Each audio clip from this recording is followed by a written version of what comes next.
Bienvenue pour cette nouvelle séquence de notre série FCJA Live avec aujourd'hui le président Patrick Oiselet comme grand témoin. Président, tu es arrivé au club à quelle année et d'où? C'est bien. Non, ça fait pas 9 ans que je suis au club, enfin que je suis président du club, c'est ma 10e année de présidence, puisque je suis arrivé en 2004. En 2004, janvier 2004, Régis, qui avait beaucoup d'occupations au niveau de son syndicat agricole, m'a demandé de prendre la relève. Donc j'ai accepté après réflexion, j'ai accepté et je me suis dit que c'était peut-être l'opportunité de prendre en charge le football club de Jars au départ. Et avant, je m'occupais des jeunes, j'étais président des jeunes et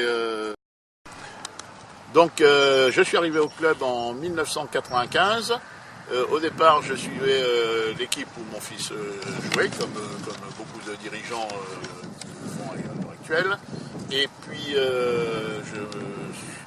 j'ai pris également comme l'équipe en charge avec Pierre Moulin, cette équipe de jeunes, et pas en tant qu'éducateur, mais en tant que dirigeant, pour justement ne pas interférer sur le coach. Et je faisais souvent la touche.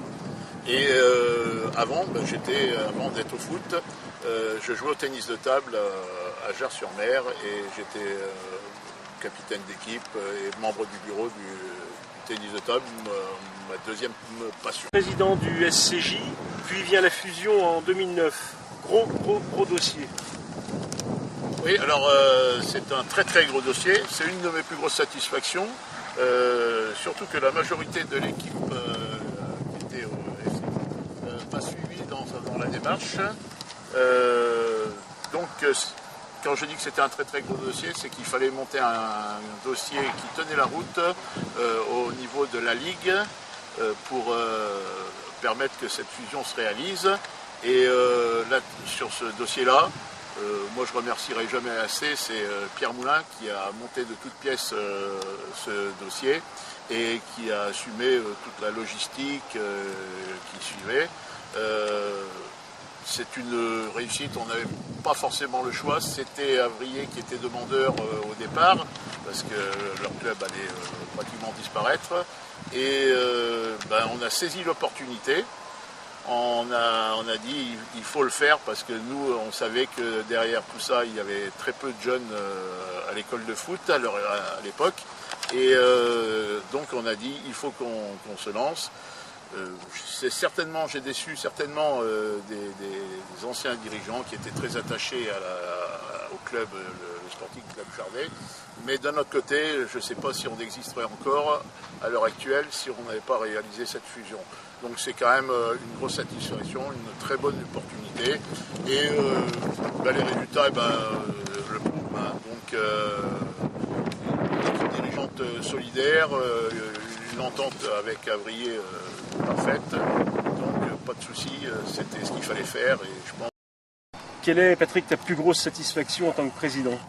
Ma plus grosse satisfaction, j'en ai plusieurs, mais celle où je ne peux pas le nier, c'est sportivement celle de l'année passée où on fait accéder 2 voire 3 équipes seniors pendant le championnat.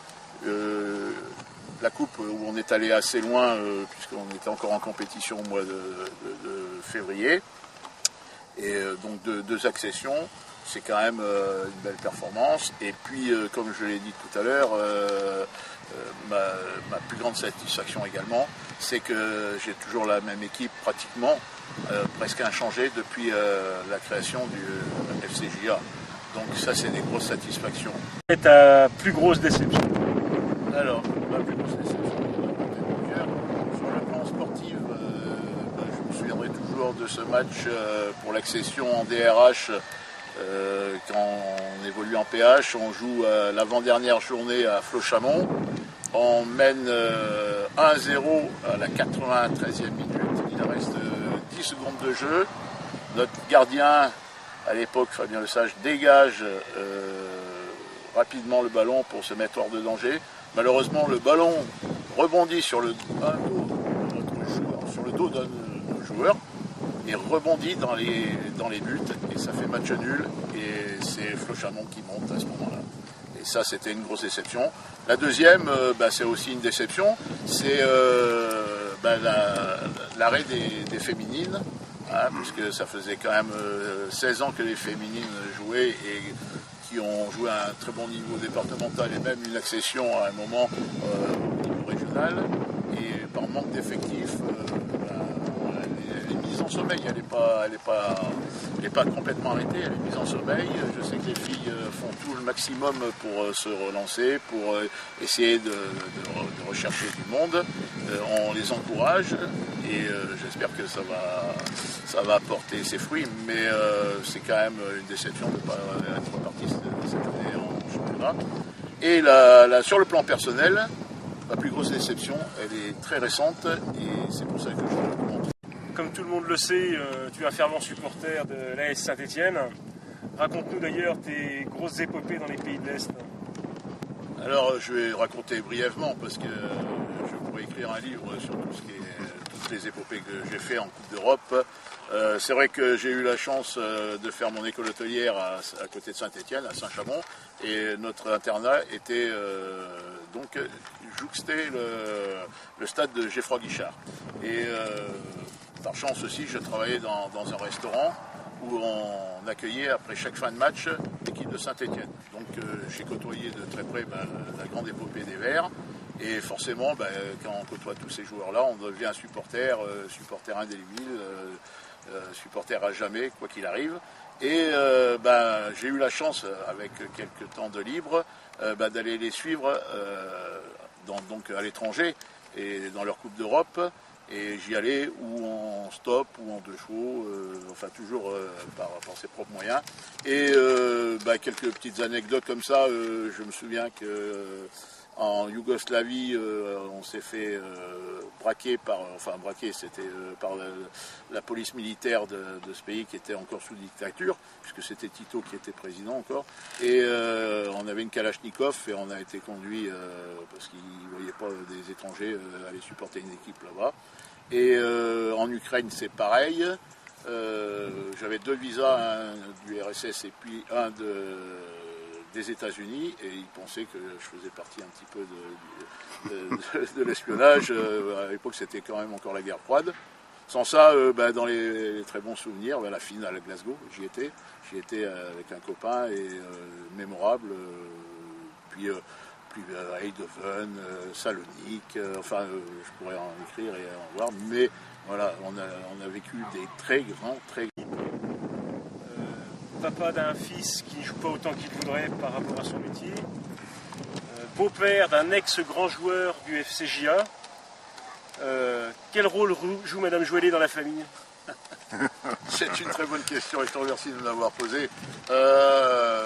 Elle botte souvent en touche parce que le soir, évidemment, le dimanche soir, quand on se rencontre, logiquement, on fait des repas souvent le dimanche soir, et les discussions forcément portent sur le foot et sont très animées. Évidemment, on ne voit jamais le même match, donc elle se pose des questions, elle dit mais vous étiez sur le même terrain parce que on est toujours en contradiction, mais à un moment elle dit bon, on va passer à un autre sujet, mais ça revient systématiquement sur le foot. Et le gendre en rajoute toujours une petite couche quand même. Donc voilà, c'est des soirées animées, mais bon, c'est ce qui fait le charme de toutes les familles où les enfants jouent. Et toi, tu as joué dans quel club et quelle place jouais-tu? Alors, j'ai pas une grande carrière footballistique, puisque j'ai arrêté dès l'âge de 18 ans, parce que déjà j'avais choisi une profession où le sport était un peu en contradiction avec la profession. Mais j'ai joué à Montbrison jusqu'à 17-18 ans et j'étais avant-centre, mais bon, je me souviens pas, j'ai pas dû marquer grand nombre de buts, j'étais pas forcément un très grand joueur. Donc il valait mieux que je continue dans la profession de cuisinier que dans celle de footballeur. Te souviens-tu d'un dirigeant qui t'ait vraiment marqué? Alors, un dirigeant qui m'a vraiment marqué, j'en ai plusieurs, je voudrais vexer personne, Mais celui qui m'a vraiment marqué dès son arrivée, c'est quand même Pierre Moulin. Bon, je sais qu'il va peut-être avoir les chevilles qui enflent, mais la façon dont il est arrivé, dont il s'est présenté, avec toute la modestie qui lui va, c'est lui quand même qui a permis au club de passer le club, le district, le foot en général, on est passé du manuscrit, des papiers, tout ça, à l'informatique. Et il y avait très peu de dirigeants, je me souviens, qui étaient branchés sur ce truc-là. Et Pierre Moulin est arrivé, il s'est mis, il a pris un ordinateur et il nous a fait passer et évoluer à l'informatique. C'était quand même un grand pas parce que je crois qu'on était un des premiers clubs en Vendée à être passé à l'informatique aussi rapidement et à s'être adapté à cette situation-là. En plus, monsieur arbitrage, donc on a réussi quand même à avoir des arbitres, on aurait été en infraction, un passionné de l'arbitrage, donc c'est quand même un dirigeant qui a marqué le club et qui s'est mis un petit peu en retrait, une retraite un petit peu anticipée, mais quand même une personne qui aura marqué son passage au FCJA.